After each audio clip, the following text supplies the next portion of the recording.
ദൈവത്തിൻ്റെ അതിപരിശുദ്ധ നാമം മഹത്വപ്പെടുമാറാകട്ടെ. ഈ നല്ല പ്രഭാതത്തെ ഓർത്ത് ദൈവത്തെ സ്തുതിക്കുന്നു. ഇന്ന് പകലും പ്രാർത്ഥനയോടെ ദൈവവചനം ചിന്തിക്കേണ്ടതിന് ഒരവസരം കൂടെ ദൈവം നമുക്ക് നൽകി തന്നല്ലോ. ദൈവത്തിൻ്റെ വിശ്വസ്തത വലുതാണ്. ഈ രാവിലെയുള്ള ചിന്തയ്ക്ക് വേണ്ടി അപ്പോസ്തല പ്രവൃത്തി 27-ാം അധ്യായം 20-ാം വാക്യം വായിക്കുന്നു. അപ്പോസ്തല പ്രവൃത്തി 27-ാം അധ്യായം 20-ാം വാക്യം.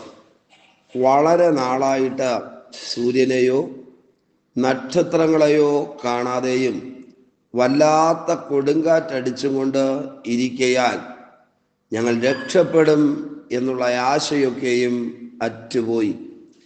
പ്രിയരെ, ഈ തിരുവചനത്തിൻ്റെ നന്മ പ്രാപിക്കേണ്ടതിന് ദൈവം നമ്മെ സഹായിക്കുകയും ദൈവം നമ്മോട് കരുണ കാണിക്കുകയും ചെയ്യട്ടെ.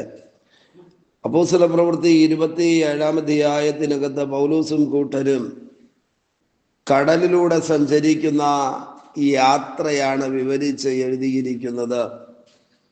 പ്രതികൂലങ്ങളും ക്ലേശങ്ങളും നിറഞ്ഞൊരു യാത്ര. കൊടുങ്കാറ്റ് പടകിന് നേരെ അടിച്ചു കയറിയിട്ട് ഒരു സ്റ്റെപ്പ് പോലും മുൻപോട്ട് പോകുവാൻ കഴിയാത്ത നിലയിൽ യാത്ര ദുസ്സഹമായി മാറുവാനിടയായി തീർന്നു. തിരുവചനം വായിക്കുമ്പോൾ അതിനകത്ത് എഴുതിയിരിക്കുന്നത് 14 ദിവസം ആഹാരം കഴിക്കുവാൻ കഴിയാതെ, ഇരുളും പ്രകാശവും തിരിച്ചറിയുവാൻ കഴിയാതെ, കയ്യിലുണ്ടായിരുന്നതെല്ലാം കടലിലേക്ക് വാരി എറിഞ്ഞ് ആശയറ്റുപോയ ഒരു കൂട്ടം. 20-ാം വാക്യത്തിനകത്ത് അത് തന്നെ എഴുതിയിരിക്കുന്നു. വളരെ നാളായിട്ട് സൂര്യനെയോ നക്ഷത്രങ്ങളെയോ കാണാതെയും വല്ലാത്ത കൊടുങ്കാറ്റടിച്ചും കൊണ്ട് ഇരിക്കയാൽ ഞങ്ങൾ രക്ഷപ്പെടും എന്നുള്ള ആശയൊക്കെയും അറ്റുപോയി. ഇന്ന് പ്രഭാതത്തിൽ ജീവിതയാത്രയിൽ രക്ഷപ്പെടുമെന്നുള്ള ആശയറ്റുപോയ ആരെങ്കിലും ഈ സന്ദേശം കേൾക്കുന്നെങ്കിൽ, കുഞ്ഞുങ്ങളെക്കുറിച്ച്, ഭാവിയെക്കുറിച്ച് ആശയറ്റുപോയവർ, ഉപജീവന മാർഗത്തെക്കുറിച്ച് ആശയറ്റുപോയവർ ആരെങ്കിലും ഈ ദൈവവചനം കേൾക്കുന്നെങ്കിൽ ഞങ്ങൾ ഉറപ്പോടെ പറയാം, ഈ പ്രതിസന്ധികളുടെ നടുവിൽ, പ്രശ്നങ്ങളുടെ നടുവിൽ, പ്രതികൂലങ്ങളുടെ നടുവിൽ പ്രവർത്തിക്കാൻ കരുത്തുള്ളൊരു ദൈവമുണ്ട്. സൂര്യനില്ല, നക്ഷത്രങ്ങളില്ല. സൂര്യനും നക്ഷത്രവും ഇല്ലാതിരുന്നാൽ എന്താ അവസ്ഥ?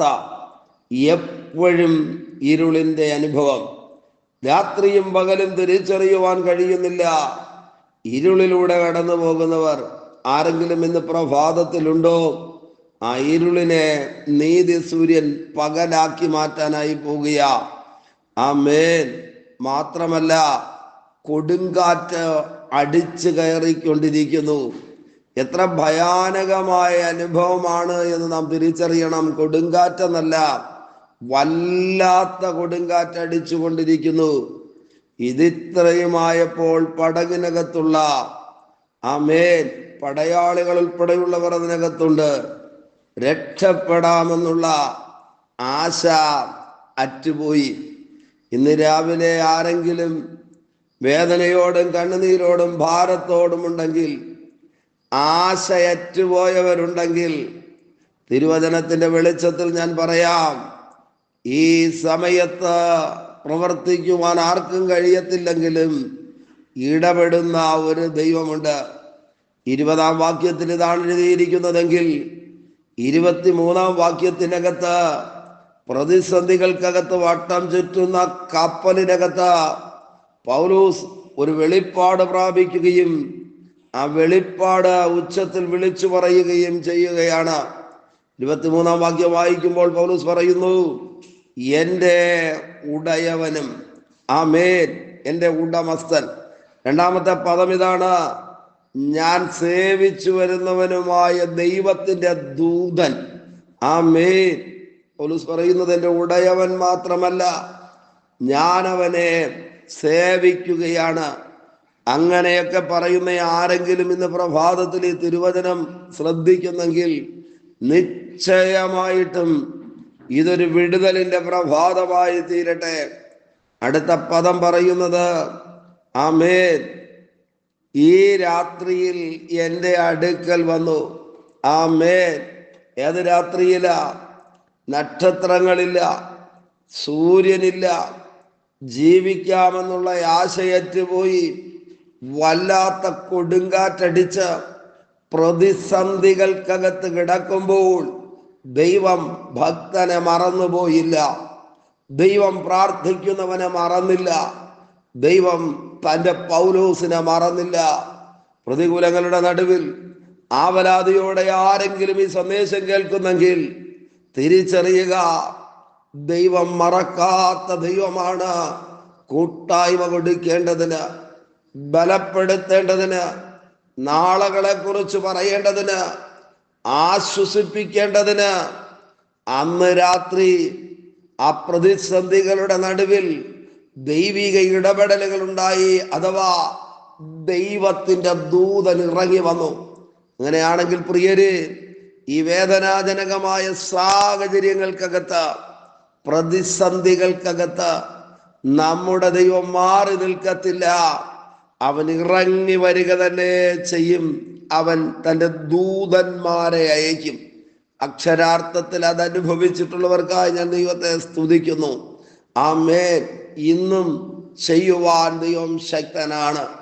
നമുക്കറിയാം, അധ്യായം വായിച്ചു തീരുമ്പോൾ അത്ഭുതകരമായിട്ട് പൗലൂസിനെയും കൂട്ടരെയും സംരക്ഷിക്കുവാനിടയായി തീർന്നു. അങ്ങനെയാണെങ്കിൽ പ്രതിസന്ധികളും പ്രശ്നങ്ങളും ഭാരങ്ങളും വേദനകളും അനുഭവിക്കുന്ന ആരെങ്കിലും ഇതിനകത്തുണ്ടെങ്കിൽ, വളരെ നാളായി സൂര്യനില്ല, നക്ഷത്രങ്ങളെ കാണാനില്ല, വല്ലാത്ത കൊടുങ്കാറ്റടിച്ച് ആശയറ്റുപോയി എന്തു ചെയ്യണമെന്നറിയാതെ നിരാശയ്ക്കകത്ത്, വേദനകൾക്കകത്ത് കിടക്കുന്നവരെ ആമേൻ വിടുവിക്കുന്ന ദൈവത്തിന്റെ കരം വെളിപ്പെടുന്ന അത്ഭുതകരമായ പ്രഭാതമായിരിക്കട്ടെ. ഈ തിരുവചനത്തിന്റെ നന്മകൾ പ്രാപിക്കേണ്ടതിന് ഇന്ന് രാവിലെ നമുക്ക് ഒരുമിച്ച് ദൈവത്തോട് പ്രാർത്ഥിക്കാമോ? കരുണയുള്ള ഞങ്ങളുടെ നല്ല ദൈവമേ, സ്വർഗസ്ഥ പിതാവേ, ഈ സന്ദേശം കേട്ടുകൊണ്ട് പ്രാർത്ഥിക്കുന്ന മുഴുവൻ പേരെയും ദൈവം അനുഗ്രഹിക്കണമേ. പൊന്നുകരങ്ങളിൽ വഹിക്കും, അത്ഭുതം ചെയ്യും. അധികാരമുള്ള യേശുവിന്റെ നാമത്തിൽ പിതാവേ, ആമേൻ, ആമേൻ. Okay, God bless you. ദൈവമായ കർത്താവ് എല്ലാവരെയും ധാരാളമായി അനുഗ്രഹിക്കട്ടെ. ആമേൻ, ആമേൻ.